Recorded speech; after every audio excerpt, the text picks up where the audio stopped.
Hi மக்களே, வாங்க வீட்டில் எப்படி கீ தோசை பண்ணுறதுன்னு பார்க்கலாம். மாவை நல்லா பீட் பண்ணுங்கள், இப்போ தோசை நல்லா வரும். அதுக்கப்புறம் தோசைக்கல் நல்லா சூடு பண்ணிவிட்டு மாவு எடுத்து ஊற்றுங்க. பாருங்கள் எவ்வளோ நல்லா வருதுன்னு சொல்லிட்டு பாருங்கள். சூப்பராக வருது பாருங்கள், தோசை எவ்வளோ அழகாக வருது. அப்புறமேட்டுக்கு பாருங்கள், நம்ம வீட்டில் பண்ண கீ, நம்ம வீட்டிலே கீ பண்ணிவிட்டு நம்ம ஒரு கீ தோசை பண்ணலைன்னா எப்படிங்க? அதனால் கீ தோசை போகலாம்.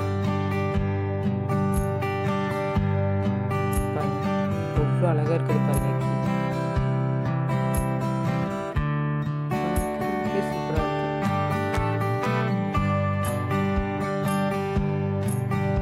வா,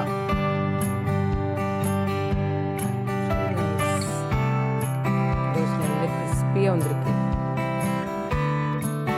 பாருங்க, எவ்வளோ அழகாக எடுக்கிறதுக்கு வருது பாருங்க. அவ்வளோதான், டன். நீங்களும் இதே மாதிரி வீட்டில் செஞ்சு சாப்பிடுங்க.